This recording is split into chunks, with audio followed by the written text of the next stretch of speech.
చెప్పేది ఒకటి చేసేది మరొకటి అన్నట్లుగా రోజా వ్యవహార శైలి. ఇక ఇప్పట్లో మాజీ మంత్రి మారని టీడీపీ నేతలు పవన్ కళ్యాణ్ గారి అభిమానులు ఆగ్రహం. వార్ 2 మూవీ ఆడతన్న ఎమ్మెల్యే దగ్గుపాటి ప్రసాద్ వ్యాఖ్యలపై రోజా తీవ్ర ఆగ్రహం.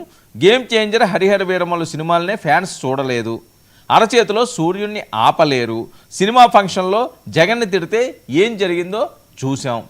ఇది ఈవిడ మొత్తం జగన్ గారిని అందరినీ లాక్కొస్తారు. ఎమ్మెల్యేల టికెట్లు కొన్న అభిమానులు పవన్ సినిమాని చూడలేదు. అనంతపురం శ్రీనగర్ కాలనీలోని ఎమ్మెల్యే క్యాంప్ ఆఫీస్ ముందు జూనియర్ ఎన్టీఆర్ అభిమానులు ఆందోళన. ఎమ్మెల్యే దగ్గుపాటి క్షమాపణలు చెప్పాలని వారు డిమాండ్ చేస్తున్నారు. అభిమానులను అడ్డుకున్న పోలీసులు, ఇరువురి మధ్య వాగ్వానం. సో అది చాలా పెద్ద ఎత్తున జరుగుతుంది. మామూలు వాగ్వాదం కాదు అది, నువ్వా నేనా అన్నట్లుగా తేల్చుకున్నట్లుగా ఉంటుంది. పోలీసులు కూడా భారీగా మోహరించారు, చూస్తున్నాం కదా మనం విజువల్స్. ఇక దగ్గుపాటి లేరని కార్యాలయ సిబ్బంది సమాధానం. ఆఫీసు ముందు బైఠాయించిన అభిమానులు.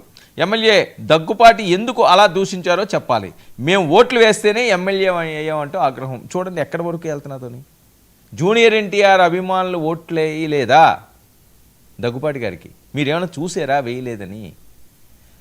తెలుగుదేశం పార్టీ అంటే ఖచ్చితంగా ఆ కుటుంబం నుంచి వచ్చినవారు పెద్ద ఆయన నందమూరి స్వర్గీయ తారక రామారావు గారి పోలికల్ని పొందుపుచ్చుకున్న వ్యక్తి జూనియర్ ఎన్టీఆర్.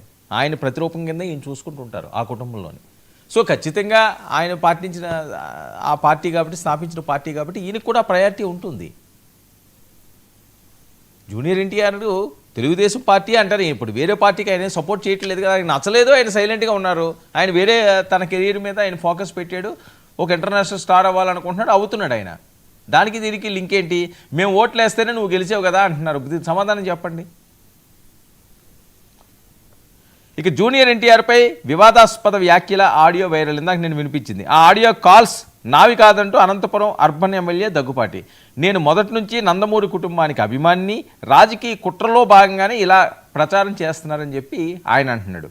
ఇక గత 16 నెలలుగా అర్బన్ నియోజకవర్గంలో నాపై కుట్ర జరుగుతుంది, జూనియర్ ఎన్టీఆర్ని దూషించినట్టుగా ఆడియో కాల్స్ సృష్టించారు, ఆడియో కాల్స్ బోగసు, ఇందులో ఎలాంటి నిజాలు లేవు, అభిమానుల మనసు నొచ్చుకొని ఉంటే నా ప్రమేయం లేకున్నప్పటికీ క్షమాపణ చెప్తున్నాను. ఇది ఈయన వెర్షన్. మరి ఇందులో నిజాలు కూడా తేల్చాల్సిన అవసరం ఉంది. ఇదే నిజమైతే, ఆయన చెప్పిన వెర్షన్ అయితేనే సరే. ఆయన చెప్పిన వెర్షను అబద్ధమైతే ఒక అంశం అండి. ఒకవేళ లేదు ఆయన ఈ రకంగానే అన్నారంటే ఆయనకి సంబంధం లేదు, సినిమాల గురించి ఆయనకి సంబంధం లేదు. సినిమాల గురించి సినిమా పరిశ్రమ వాళ్ళు చూసుకుంటారు, అందులో నటించే నటులు చూసుకుంటారు, ఆ నిర్మాత మండలి చూసుకుంటుంది, ఆ దర్శకత్వ మండలి చూసుకుంటుంది, లేకపోతే వేరే క్రాఫ్ట్ వాళ్ళు చూసుకుంటారు. ఎమ్మెల్యేలకి ఇందులో సంబంధం లేదు, ఉండకూడదు కూడా రానున్న రోజుల్లో కూడా. హరిహర వీరమల్లు గురించి ఎవరో మాట్లాడకూడదు. ఆ రోజు వకీల్ సాబ్ గురించి ఏం మాట్లాడారు వైఎస్ఆర్సీపీ వాళ్ళు? అవన్నీ వాళ్ళకి శాపాలుగా తగిలినాయి కదా.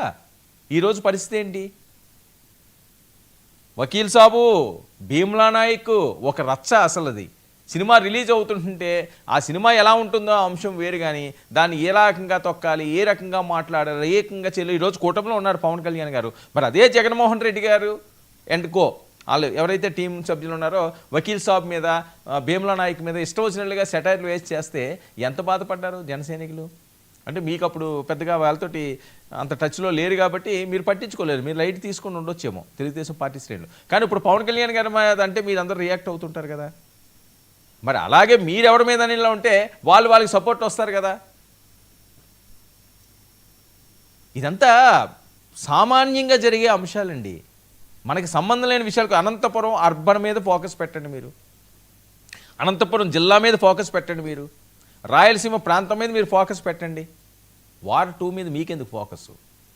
జూనియర్ ఎన్టీ మీద మీకెందుకు కామెంట్స్? ఇప్పుడు ఇక్కడితోటి ఇది ఆగుతుందా?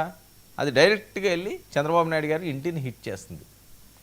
ఇప్పుడు మీరు వ్యతిరేకత మీరు తెచ్చుకోలేదు, అనంతపురం వరకు ఇది ఆగలేదు. వాస్తవాలు ఇవన్నీ కూడా ఎవరికి నొప్పి అనిపించినా సరేని డైరెక్ట్గా వాళ్ళ కుటుంబం మీద పడతారు వెళ్ళి. మన జూనియర్ ఎన్టీఆర్ని వీళ్ళు ఎందుకంటే లోకేష్ గారు పేరు తీసుకొచ్చారు, లోకేష్ గారికి సంబంధం ఏంటి ఇందులోని? ఆయన ఎందుకు లాగినట్టు? ఏం మెసేజ్ ఇవ్వాలనుకున్నారు? ఏదో మంచి చేద్దాం అనుకున్నారు, ఏదో మెహర్బానీ పొందుదాం అనుకున్నారు, అది మీకు మాడి మసిపోయే పరిస్థితి తీసుకొస్తుంది. ఇది ఎక్కడితో ఆగుతుందా? ఆగే పరిస్థితి కనిపించదు. ఎందుకంటే రోజా గారు ఎంటర్ అయ్యారు కాబట్టి రేపటి నుంచి అంబటి గారు ఎంటర్ అవుతారు, తర్వాత పేరిణి గారు ఎంటర్ అవుతారు, లేకపోతే ఇంకొకరు ఎంటర్ అవుతారు, ఇంకోటి ఎంటర్ అవుతారు, ఆయన ఒక పక్క ఎత్తుతుంటారు, మిమ్మల్ని ఒక పక్క దించుతుంటారు. ఇవన్నీ కూడా చిలికి గాలివానలా మారే ప్రమాదం అయితే ఖచ్చితంగా పొంచి ఉంది. ఎప్పటికైనా సరే నోరు మంచిదైతే ఊరు మంచిదవుతుంది. ఏ నేతలు అవనియండి, ఎవరు ఏమనియండి, కొన్ని అంశాల్లో నోటి దురద ఎంత తగ్గించుకుంటే అంత మంచిది. భవిష్యత్ అంత చక్కగా రాజకీయంగా ఉంటుంది. లేదు ఇలాగే మాట్లాడతామంటే గతంలో ఏదైతే ప్రజలు చూశారో అదే ప్రజలు ఇప్పుడు చూస్తుంటారు. వాళ్ళకి సమయం వచ్చిందనుకోండి, వాళ్ళ స్టైల్లో వాళ్ళు బుద్ధి చెప్తారు.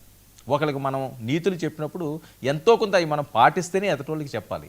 ఇంతకు ముందంతా సినిమాల గురించి ఇలా చేశారు అలా చేశారని వాళ్ళని తిట్టి అదే పరిస్థితిలో ఈరోజు మేము మాట్లాడతాం, మాకు అధికారం ఉంది, మేము ఏదన్నా మాట్లాడతాం, మేము ఏమన్నా అంటాము, ఇష్టం వచ్చినట్లుగా ప్రసంగాలు చేస్తాము అంటే మళ్ళీ ఇబ్బందులు తప్పవు. సినిమాల జోలికి దయచేసి వెళ్ళకండి. ఆయన రాజకీయాల్లో లేడు. వాళ్ళు బాగున్నారు, అందులో నో డౌట్.